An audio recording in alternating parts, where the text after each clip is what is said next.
Édition Pâques ou la fête ou la résurrection du Christ célébrée ce dimanche à la paroisse Notre-Dame des Anges de Ouakam. Les fidèles ont répondu en masse. Le vicaire invite à marcher à la ressemblance du Christ. Reportage à suivre dans ce 20h. Le khalife général de la communauté Khadria, c'était en Cheikhna Aya, a été rappelé à Dieu à Nimzat cette nuit. Il était le 8e khalife de la communauté Khadria. Et puis de la tension à la mairie de Golfe Sud, près de 70 techniciens de surface licenciés au lendemain de la chute de l'ancien maire. Ces travailleurs qui parlent de licenciement abusif veulent traîner à la nouvelle mairesse en justice. Voilà le sommaire de ce 20h. Tout de suite le développement.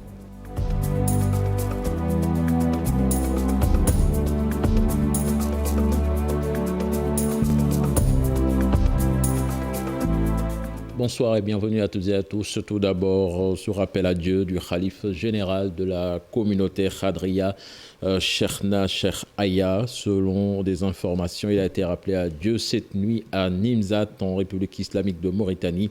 Cheikhna Cheikh Aya Aïdara était le 8e khalife de la confrérie Khadria. Il avait succédé à Cheikh Bounama Aïdara. Certainement, nous y reviendrons dans nos prochaines éditions. La communauté chrétienne a célébré ce dimanche Pâques ou la résurrection du Christ, un moment fort de communion et de partage à la paroisse Notre-Dame des Anges de Ouakam. Des fidèles très heureux ont répondu massivement à l'appel. Le vicaire du lieu saint, lui, invite à marcher à la ressemblance du Christ. Ils n'ont pas manqué de prier pour la communauté musulmane. Le reportage signé sur place Alassane Ba et Diafaraba. Sentiment d'un devoir bien accompli qui l'anime. Après 40 jours de sacrifice, ce dimanche, les fidèles chrétiens célèbrent la résurrection. Que de la fierté avec la résurrection. Je ressens vraiment une fierté, une grande fierté. On a tenu le carême depuis 40 jours et là on fête la résurrection du Christ. C'est une chose merveilleuse et spéciale. Spéciale parce qu'aujourd'hui, nous sommes au cœur de toute la foi chrétienne. C'est la Pâque de Jésus-Christ, sa résurrection. Résurrection qui signifie qu'il a vaincu la mort parce qu'il a été tué, mis au tombeau. Et là, nous célébrons avec beaucoup de ferveur cet événement qui a commencé depuis la veillée pascale. Pâques est au centre de toute la foi chrétienne. Et c'est l'événement majeur que nous célébrons en ce jour. Le message reste le même pour Abbé Gabriel à l'endroit de ses fidèles, mais résonnant un peu plus fortement. C'est de marcher à la ressemblance du Christ, c'est de lutter perpétuellement pour parvenir comme lui à la victoire finale, lutter contre tout cet esprit mauvais et travailler toujours dans le sens du bien, comme le pape nous a appelé à le faire en entrant dans le carême. On a prié pour le Sénégal, on a prié particulièrement pour les musulmans qui sont en temps de Ramadan. Voilà, parce qu'ils nous ont rejoints dedans. Et puis on a fait le carême et le ramadan en communauté. Et là vraiment, on prie pour qu'eux aussi, ils finissent en beauté comme nous. Haba Jeannette Césaire est d'origine guinéenne. Elle ne cache pas sa joie. Parce qu'après la tristesse vient la joie. Très très heureuse de fêter avec les amis, malgré que la famille soit distante, mais ça va quoi. Bon, ce que j'ai prévu ce soir, je vais partir dans ma famille tutrice. On va bien manger, on va boire et voilà. On va sauter danser s'il y a la musique, on va danser très bien. C'est la résurrection, c'est la fête et c'est permis. Puis Moustapha Touré de la région de Diourbel a remporté la 7e édition du Grand Prix de récital de Coran organisé par Sénico. Il a empoché 20 millions de francs CFA plus son billet à la Mecque. Le vainqueur est très ému, idem pour son maître coranique qui nous parle de son apprentissage et des moments difficiles qu'il a passés dans les Daras pendant 9 jours. 50 candidats ont compéti pour ce Grand Prix. Au départ, ils étaient 603. Pape Faraning, Alioune Diagne. قل ادعوا الله أو ادعوا الرحمن أيما تدعوا فله الأسماء الحسنى.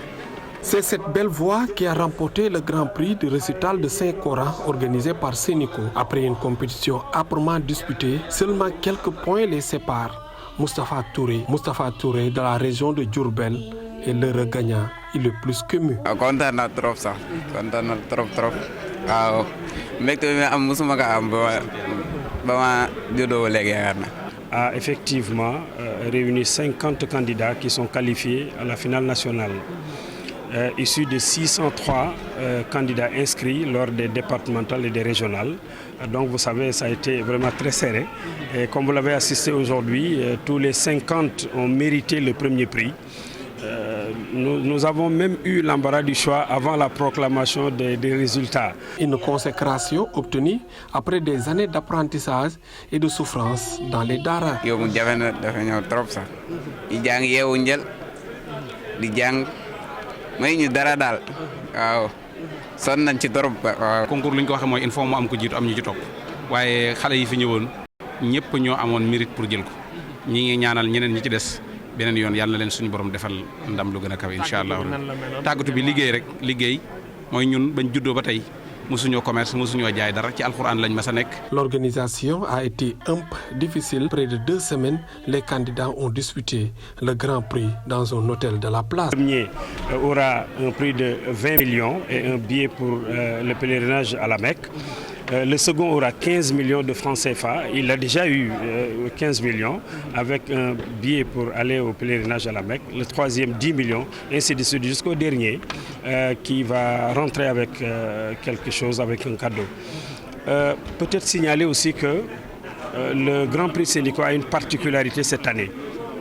À part ces prix que je viens de citer, il a été décidé que toutes les filles qui ont eu à arriver à la phase finale nationale partiront chacune d'elles avec 2 millions de francs CFA. Au départ, ils étaient 603 candidats, seuls 50 ont été retenus. Une 7e édition parrainée par feu Papa Malick Sy, représenté par sa famille et toutes les autres familles religieuses du Sénégal. Plus rien ne va plus entre Khadija Mahekor Diouf et 67 techniciens de surface licenciés au lendemain de la chute de l'ancien maire Aïda Sow Diawara. Ces travailleurs parlent d'un licenciement politique et abusif en assemblée générale devant le siège de l'institution municipale. Ils soutiennent qu'ils vont traîner la mairesse devant la justice. Là-dessus, nous écoutons les explications d'Oumar Gueye, leur porte-parole, interrogé par Abdoulaye Anne. Madame le maire Khadija Mahekor Diouf a licencié 67 agents de surface au niveau de la mairie de Golf Sud. Et c'est un licenciement abusif, sans motif ni raison. Nous savons très bien que 2 contrats de CDD, ça conduit à un CDI. Le problème est que Khadija Mahekor Diouf a renvoyé ses agents pour installer ses partisans. Maintenant, nous allons interpeller toute la commune de Golf Sud. Nous allons comment dirais-je, prendre un avocat. Et on l'a déjà fait même. On va pousser ça à la justice. Voilà. Nous allons continuer à poursuivre ça. Et Inch'Allah Rabbi. Voilà. Seule la lutte libère. Puis joint au téléphone, la maire de Golf n'a pas souhaité apporter sa réponse sur cette affaire. Direction Kaolack à présent, où les riverains du boulevard de la Liberté qui traversent le quartier de Boustane s'opposent à la construction d'un immeuble dans cette zone. Les populations estiment que l'espace doit être aménagé pour améliorer leur cadre de vie. Selon le collectif Art Kaolack, toutes les autorités ont été saisies, mais en vain. Même la DESCOS avait arrêté les travaux, mais le promoteur qui a repris la construction depuis longtemps. Le collectif donc annonce qu'il va porter le dossier devant les juridictions compétentes. Là-dessus, nous écoutons les explications de Papa Alexis Diagne, le porte-parole, interrogé par Pape Mbaye. Nous sommes là réunis en tant que riverains habitants à Kaolack. Il s'est trouvé que nous voulions vraiment prendre en charge notre cadre de vie, améliorer un tant soit peu notre environnement immédiat. Et contrairement à ce que nos autorités sont en train de faire, c'est-à-dire le morcellement d'un boulevard, nous asphyxier. Et ce qu'il faut retenir, c'est que c'est le seul boulevard qui nous reste ici à Kaolack. C'est le seul boulevard qui pouvait servir de parcours sportif. C'est le seul boulevard qui pouvait servir de promenade des Kaolackois. C'est le seul boulevard qui pouvait servir de parking. Nous ne sommes pas d'accord. Quand nous avons été voir le préfet, il nous a dit, et il nous a montré un papier qui dit que l'autorisation a été établie le 2 février par extraordinaire. Regardez le tableau qu'il y a ici. L'autorisation est daté du 1er avril 2022. En fait, on ne sait pas qui fait quoi et qui fait quoi. Il y a tellement de nuages dans ce dossier. La DSCOS a une fois écrit sur le mur, arrêt DSCOS. Mais le propriétaire a tout bonnement badigeonné. Il n'y a pas eu de réaction. Libérez le boulevard. Libérez le boulevard. On ne veut pas de bâtiment. Il est prévu que nous irons vers la justice. Ça, c'est sûr. Et puis le président de l'ONG Otra Africa qualifie de scandaleux l'accord de migration entre la Grande-Bretagne et le Rwanda, un accord selon lequel les adultes en situation irrégulière seront rapatriés au Rwanda et placés dans un centre d'hébergement. Souleymane Diallo invite les chefs d'État africains à réagir face à cette question de migration. Des propos recueillis par Alassane Ba et Pape Sangone Mbaye. Selon les autorités britanniques, tout adulte entrant illégalement au Royaume-Uni peut être transféré vers le Rwanda et placé dans un centre d'hébergement. Un accord controversé qui ne laisse pas indifférent le président de l'ONG Otra Africa. Souleymane Diallo est allé même jusqu'à parler d'accord scandaleux. D'abord, sur le droit international, c'est scandaleux, mais particulièrement par rapport à la position du Rwanda, par rapport à l'histoire du Rwanda, par rapport au mouvement des personnes. Le Rwanda ne devrait même pas se pencher sur cet accord, à plus forte raison de le signer. Il estime que le droit ne l'accepte pas. Au-delà d'inviter le président du Rwanda de se retirer de cet accord, son appel est adressé aux chefs d'État africains. Les gouvernants africains, il est temps qu'ils prennent par rapport à leurs responsabilités, surtout par rapport à la population africaine. Vous savez, ces genres de conventions, ces genres d'accords affaiblissent tout le temps l'Afrique, surtout quand on parle de millions à reverser par rapport à ça. Et les Africains doivent se réveiller, particulièrement par rapport à cette situation où l'Afrique est toujours pointée du doigt. Cette histoire de migration clandestine, irrégulière, vraiment, les Africains doivent avoir une fierté, une fermeté de faire face par rapport à ça. Personne n'est illégal. Toute personne qui se déplace a une raison ou une autre de se déplacer. C'est la dignité humaine qu'il faut respecter par rapport à ça. Et ce que nous attendons par rapport à l'histoire du Rwanda, ce n'est pas ce type d'accord. Aujourd'hui, le Rwanda doit être un pays ouvert, mais un pays ferme par rapport à son histoire et avoir une position vraiment plus ou moins attractive aux Africains. Il est d'avis que la question de la migration doit être réglée une bonne fois. Lutte contre les lenteurs administratives, le programme d'appui à la modernisation de l'administration évalue les avancées en un mois. 9 procédures administratives ont été dématérialisées et 32 000 dossiers étudiés. Des actions qui entrent dans le cadre de la facilitation de la prise en charge de suivi de la carrière des fonctionnaires. Amadou Diallo, le coordonnateur du PAMA, revient sur la mission de ce programme. Il est au micro d'Abdourahmane Diallo et Mamadou Gueye. On avait constaté qu'il y avait des magasins de dossiers qu'on devait signer de manière manuellement et on a pu, avec l'appui de la DIE, arriver à une signature électronique où le ministre peut signer en un clic plus de 500 dossiers. Ce qui nous a aussi conduit, avec l'appui de la DIE, à aller vraiment vers une dématérialisation des procédures dans 10 ministères.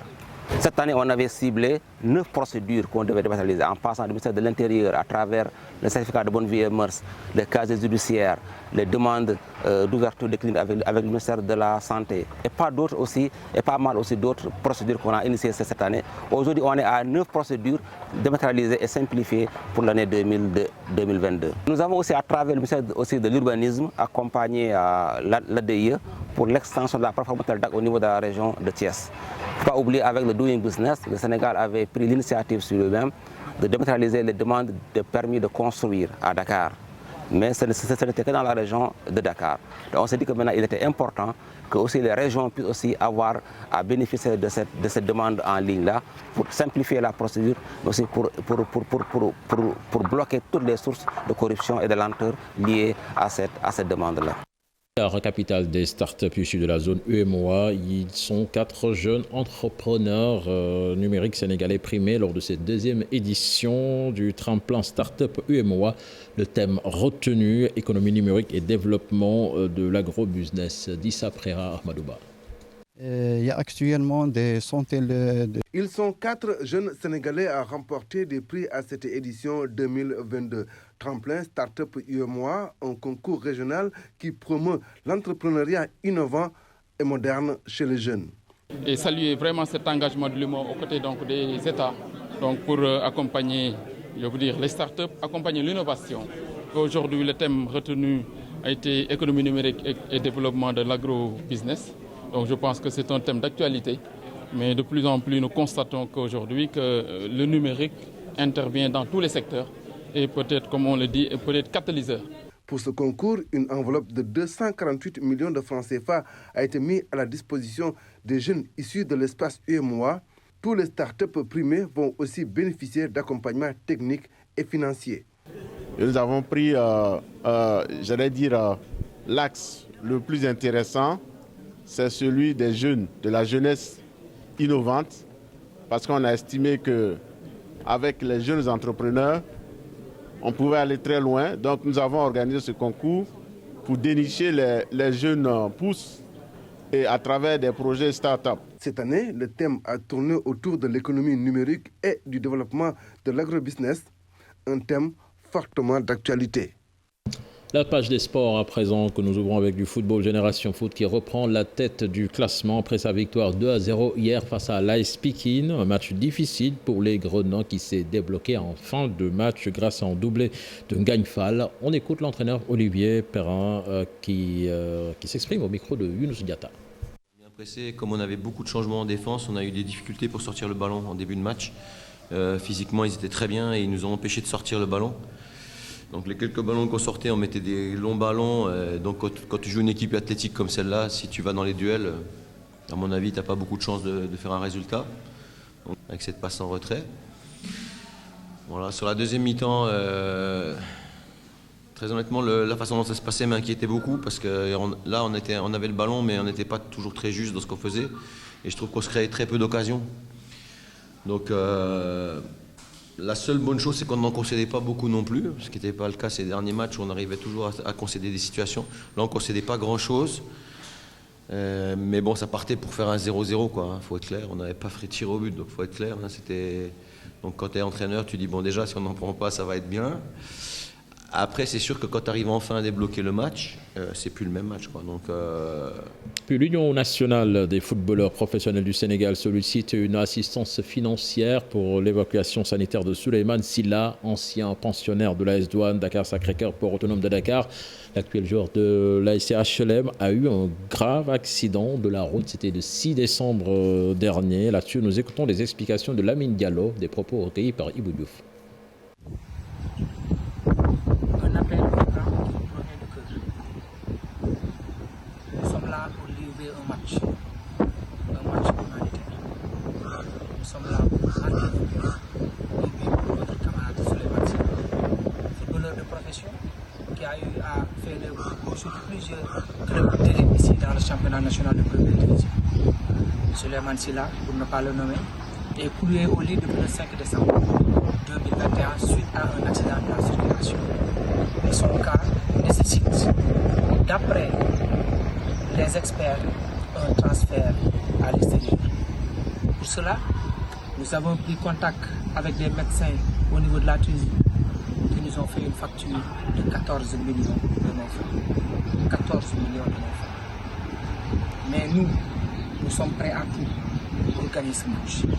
Déjà, à travers une campagne de collecte, nous, ses amis, sa famille, nous avons pu collecter une somme de 3 millions.